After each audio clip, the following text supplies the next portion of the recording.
Continuamos con las características del discipulado original de nuestro Señor Jesucristo.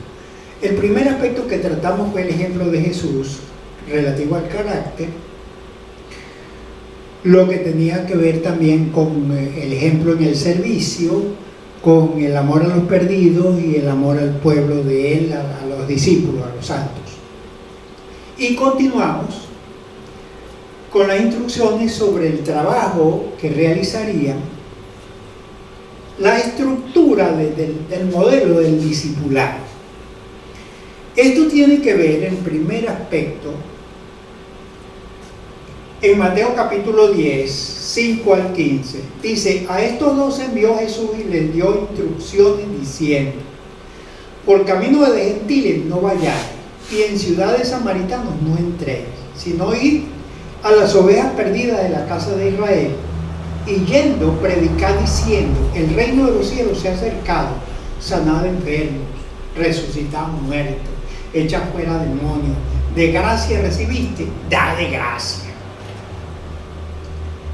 No proveáis de oro, ni de plata, ni de cobre en vuestros cintos, ni de alforjas para el camino, ni de dos túnicas, ni de calzado, ni de bordón, porque el obrero es digno de su alimento. Mas en cualquiera ciudad o aldea donde entréis, informaos quién de ellas sea digno, y posad allí hasta que salgáis. Y al entrar en la casa, saludadla, la paz de Dios sea contigo. Y si la casa fuere digna, vuestra paz vendrá sobre ella. Mas si la casa no fuere digna, vuestra paz se volverá a vosotros. Y si alguno no recibiere ni oyere vuestras palabras, salid y sacudid el polvo de vuestros pies. De cierto os digo que en el día del juicio será más tolerable el castigo para Sodoma y para Gomorra que para aquella ciudad. Note aquí algo que se destaca: que Jesús está dando las instrucciones específicas a los discípulos lo que tienen que hacer.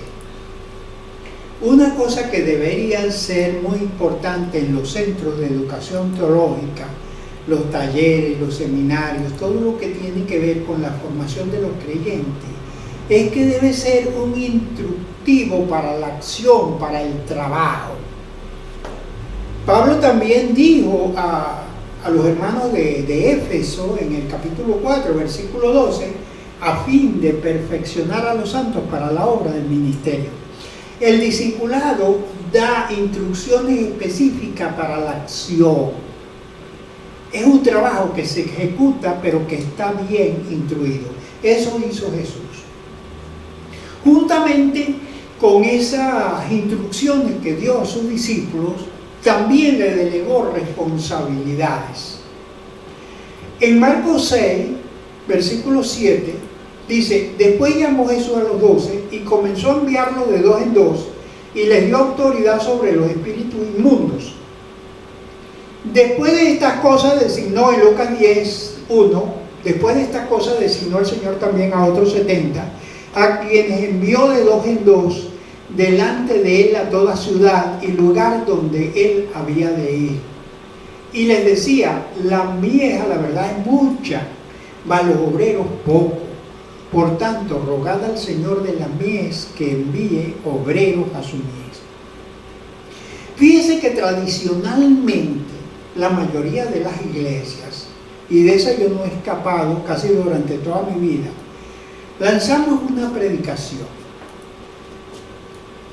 a veces sin propósito, sin objetivo, porque no está instruyendo para una acción. La gente se va sin hacer nada. Pero Jesús les especificó las instrucciones y les delegó responsabilidad. Vean que es muy distinto. No solamente es tomar una nota, recibir una clase, oír una predicación y terminar con eso. Ese no es el modelo original de Jesús. El modelo original de Jesús es que no solamente le dio las instrucciones, sino que le delegó responsabilidad. Se van de dos en dos. Ya recibieron esta instrucción, ahora pongan en práctica a ejecutar esa acción. Entonces, el modelo original de Jesús, si no tiene las instrucciones específicas, no tiene las tareas asignadas, no es un discipulado según el modelo de Jesús. Es otra cosa. Estamos siguiendo tradiciones, costumbres, prácticas contrarias a lo establecido por el Señor en los santos evangelios. Es necesario que volvamos a este modelo original que lo tenemos ahí plasmado en las Escrituras, pero nosotros no debíamos y hacemos otra cosa. Hacemos lo que nos parece. No solamente Jesús les dio instrucciones y les delegó responsabilidades, sino que hizo evaluaciones del trabajo que ellos realizaron. Por eso en las evaluaciones encontramos en Marcos 9, versículo 38 al 41, dice: Juan le respondió diciendo: Maestro, hemos visto a uno en tu nombre echaba fuera demonios, pero no nos seguía, y se lo prohibimos, porque no nos seguía. Pero Jesús le dijo: no se lo prohibáis, porque ninguno hay que haga milagro en mi nombre y luego pueda decir mal de mí. Porque el que no es contra nosotros, por nosotros es. Y cualquiera que os diere un vaso de agua fría en mi nombre, por cuanto sois de Cristo, de cierto os digo que no perderá su recompensa. Note aquí que Jesús establece una corrección que en el transcurso del trabajo que estaban realizando se encontraron con una situación de una persona que estaba predicando también. Ellos le dijeron: bueno, pero ¿con qué autoridad tú haces estas cosas? Tú no andas con nosotros, tú no andas con Jesús, Jesús no te ha autorizado, eso queda prohibido lo que tú estás haciendo. Fíjense que en la realización de las tareas uno se puede encontrar situaciones que no tienen una actitud acertada para dar respuesta a los problemas. Y Juan le dice: mira, yo se lo prohibí. Y Jesús le dijo: no siga haciendo eso es incorrecto. Fíjense que si no hay una evaluación, no se puede corregir, no se puede establecer la manera de solucionar los problemas que se presentan en la acción. Porque en la acción aparecen situaciones imprevistas que uno a veces no está preparado para dar una respuesta, y luego tiene que analizarla y considerarla. Jesús, cuando ellos traen la evaluación de cómo les fue y oyó la situación, tuvo la oportunidad de hacer los correctivos. Fíjense que en Lucas también, capítulo 10, versículos 17 al 20, el Señor había comisionado a un grupo de 70 que también los envió de dos en dos a anunciar la llegada de ellos a las aldeas y a las ciudades donde Jesús iba con el mensaje. Y entonces dice allí que volvieron los 70 con gozo, diciendo: Señor, los demonios se nos sujetan en tu nombre. Vaya. Y les dijo: yo veía a Satanás caer del cielo como un rayo. He aquí les doy potestad de hollar serpientes y escorpiones sobre toda fuerza del enemigo, y nada os dañará. Fíjense que Jesús le dice: mire, Satanás estaba bravísimo, pero no podía hacer nada. Yo lo tenía controlado. Pero no se regocijen de que los espíritus se os sujetan, sino regocijaos de que vuestros nombres están inscritos en el libro de los cielos. Entonces, ven que también ellos venían, cuando Jesús los evalúa, cuando les comunican lo que había sucedido, y Jesús oye el planteamiento. Jesús entiende que ellos vienen contentísimos, eufóricos, emotivos, ¿verdad? Pero tenían desviada la motivación de la alegría de la fuente verdadera.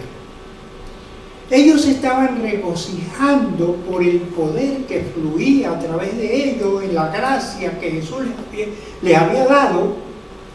Venían con esa emoción porque veían que los espíritus malos, siendo más poderosos que ellos, ahora estaban sometidos bajo la autoridad que ellos tenían, delegada por Jesús. Y se sentían emocionados.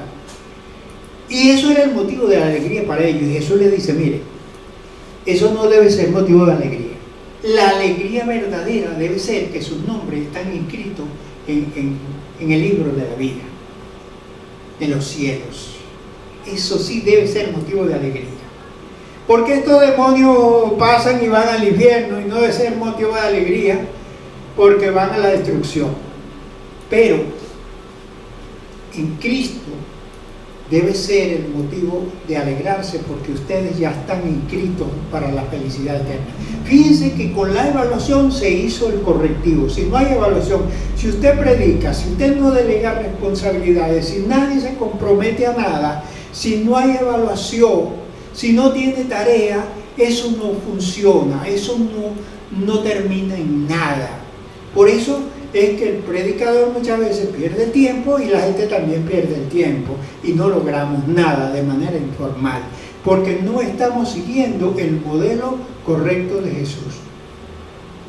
Fíjense que después de Jesús hacer esto, que les dio las instrucciones, les dio las tareas y los evaluó, ese proceso se continuó por 3 años. Es repetitivo ese proceso. Hasta que Jesús al final los comisionó para que fueran a discipular como Él los había discipulado. Así que esa manera tradicional de la iglesia funcional, sin revisar, sin evaluar, sin delegar, lamentablemente no funciona y se está haciendo un discipulado contrario al establecido por nuestro Señor Jesucristo como el modelo que Él nos dio. Ahora, ¿cómo pretendo yo dar respuestas concretas a esta necesidad? A este planteamiento que les estoy haciendo. En primer lugar, hay que identificar a los creyentes que quieren seguir el ejemplo de Cristo. ¿Cómo hay que identificarlos?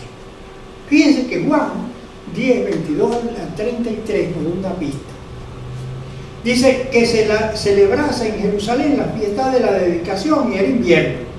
Y Jesús andaba en el templo por el pórtico de Salomón y le rodearon los judíos y le dijeron, ¿hasta cuándo nos turbarás el alma? Si tú eres el Cristo, bueno, dínoslo. Jesús les respondió y les dijo, ya yo se lo di y no creen. Las obras que yo hago en el nombre de mi Padre, ellas dan testimonio. Pero ustedes no creen porque no son de mis ovejas, como yo les he dicho. Mis ovejas oyen mi voz y me siguen, y yo las conozco y les doy vida eterna, y no perecerán jamás, ni nadie las arrebatará de mi mano. Mi Padre que me las dio es mayor que todo, y nadie las puede arrebatar de la mano de mi Padre. Entonces Jesús le dijo, yo y el Padre uno somos. Cuando Jesús dijo eso, yo y el Padre uno somos, entonces dice que los judíos volvieron a tomar piedras para apedrearle. Y Jesús le respondió, muchas buenas obras os he mostrado de mi Padre. ¿Por cuál de ellas me apedreáis? Ya que piensan tirarme piedra, ¿por cuál buena obra? Los judíos le dijeron, no, por ninguna. Porque tú, siendo hombre, te haces Dios, y eso es una blasfemia.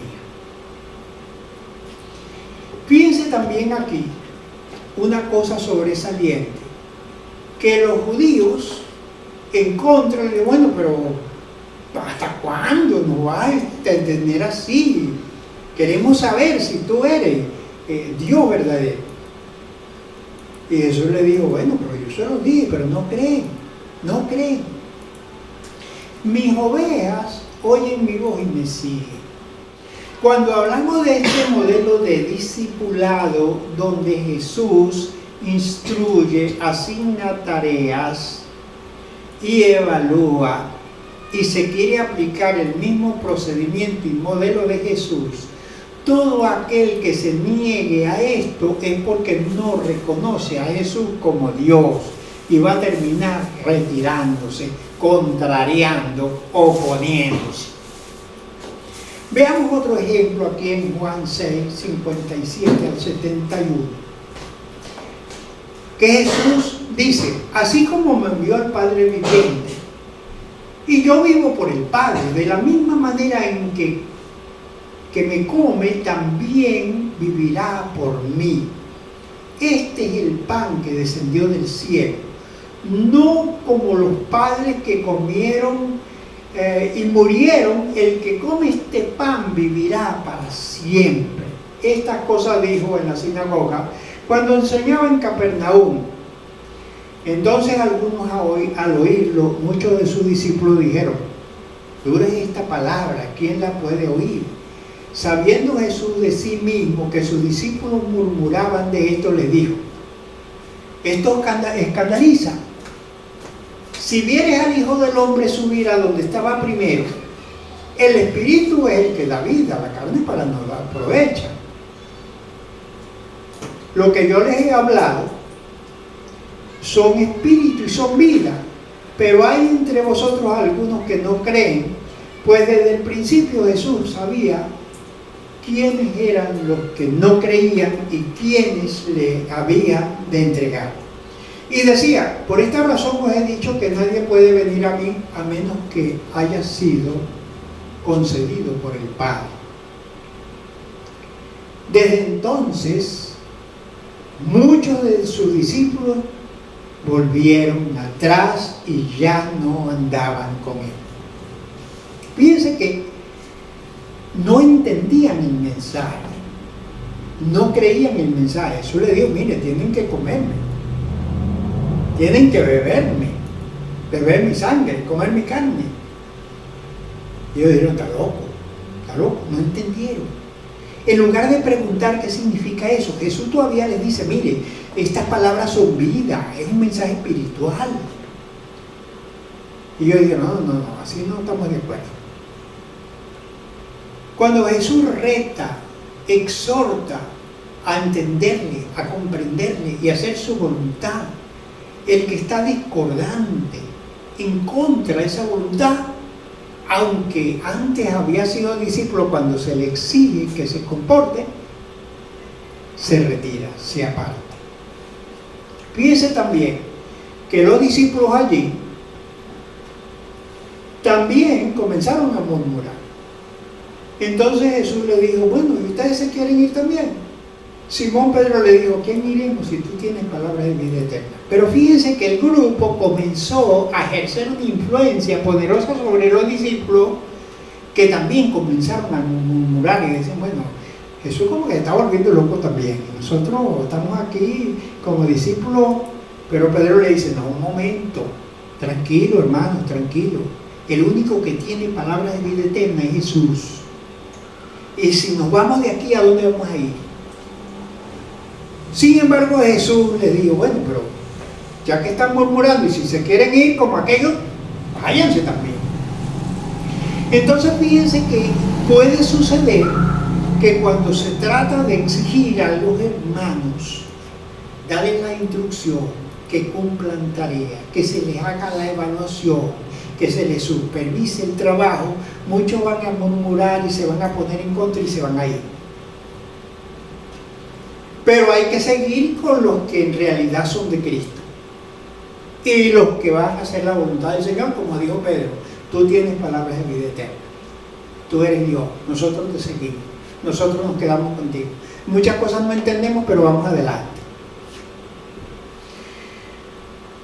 La otra cosa es iniciar o continuar conociendo toda la voluntad de Dios. ¿Por qué? Porque eso fue lo que planteó Jesús en Mateo capítulo 28, versículo 20. Fíjense lo siguiente. Jesús dice aquí, enseñándoles que guarden. Enseñándoles, fíjense que aquí hay un gerundio de una acción continua. Sigan enseñando, no lo que a ustedes les parece, sino todo lo que yo les mandé. Y que estas cosas se pongan en práctica, se guarden. Que no es un mensaje que quedó allí y que, ok. El que está discipulando, ¿cómo va a saber si los que está discipulando guardan o no? Tiene que delegar tarea y tiene que hacer evaluación para poder comprobar. Fíjense que esa es una orden de Jesús. No solamente enseñarlos, sino guiarlos a la obediencia y vigilar que eso se cumpla, porque es un mandato del Rey de Reyes y Señor de Señores. No es una sugerencia de Jesús, es una orden para sus siervos, para sus discípulos, para los que creemos en Él como el Dios Todopoderoso.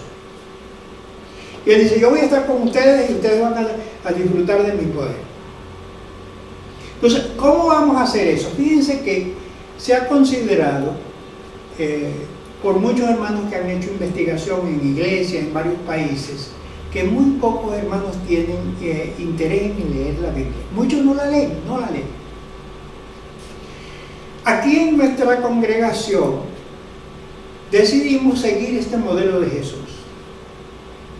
Fíjense que si un creyente tiene 24 horas al día, todas para Él, muy pocas para Cristo, fíjense que le estamos exigiendo que dedique media hora para la lectura de la Biblia. De 24 horas, media hora solamente. ¿Por qué media hora? Porque en un capítulo máximo pasa 5 minutos. Y como son 4 capítulos de lectura por día, entonces de esa manera vamos a leer la Biblia, toda la Biblia, en 10 meses. Para ir comprendiendo todo el mensaje de Jesús, hay que entender toda la Biblia. Entonces, yo hice un plan donde cada creyente va a leer 28 capítulos semanales, 4 diarios, y entonces yo llevo mi control y voy anotando y le voy preguntando a cada hermano: hermano, ¿dónde va usted? ¿Cómo va a estar haciendo eso? ¿Está orando? ¿Está leyendo? ¿Cómo va? ¿Dónde va? ¿Qué está haciendo? Porque hay que asignar, darle la instrucción, asignarle la tarea y evaluar el trabajo. Es una cosa muy importante con todo esto que está pasando entre nosotros, porque el esposo es responsable de que la esposa también lea, porque es cabeza de la familia. Es importante que los padres sean responsables por sus hijos y enseñen a sus hijos el estudio de la palabra de Dios, que no sean ignorantes de la palabra de Dios. Entonces, no solamente el líder debe revisar, debe supervisar y debe motivar. No debe obligar, pero sí debe motivar. Y una cosa que se destaca aquí es que, por ejemplo, uno de los niños que estaba estudiando la Biblia viene y le pregunta a su mamá: mamá, ¿cómo es eso de que Dios saca una costilla de Adán y le hizo una mujer? Explícame eso, ¿cómo es eso de la costilla? La mamá no sabía mucho de eso también, pero estaban estudiando la palabra y el niño ya venían preguntas, reflexión, análisis sobre eso. Entonces es necesario que el líder esté pendiente de velar para que los creyentes estudien la Biblia, y además del estudio de la Biblia que estamos desarrollando en todo creyente, hay que vigilar. Es una responsabilidad que el Señor dio a los pastores, a los líderes, que todos los creyentes vigilen, que lee la Biblia, que ore, que se mantiene en dependencia del Señor, que no se descuide. Aquí teníamos muchas personas que no estaban leyendo nada de la Biblia. Y otros, como no tienen la costumbre, van bien atrasados, pero los estamos motivando a seguir adelante. La otra cosa que es importante, como dice el Salmo 119, cuando habla de la importancia de la palabra, dice: en mi corazón he guardado tu dicho para no pecar contra ti. Entonces estamos seleccionando unos versículos claves para que los hermanos los aprendan de memoria, y se lo estamos asignando la responsabilidad y estamos vigilando que lo estén haciendo. Entonces son cosas importantísimas dentro del modelo de la enseñanza de Jesús.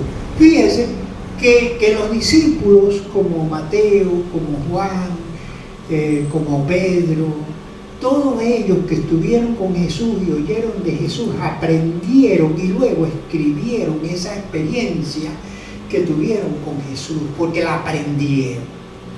Esa palabra que usted la aprende le va a servir de bendición, de ayuda, de protección, de guía, de defensa, de muchísimas cosas, y es importante que aprendamos de memoria la palabra de Dios.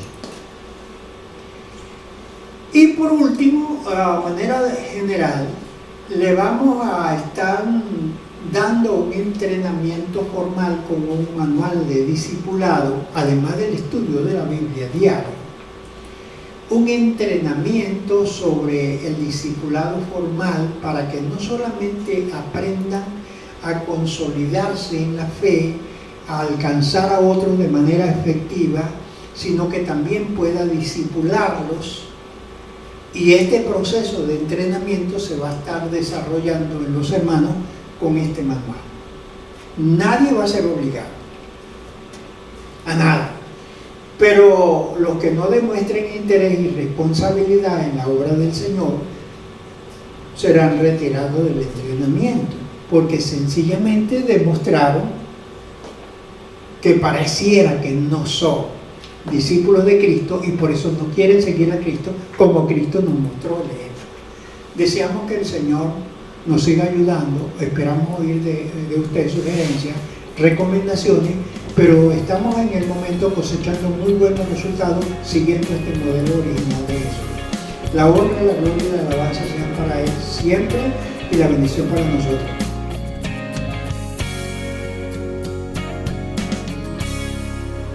Señor me lo bendiga de una manera especial.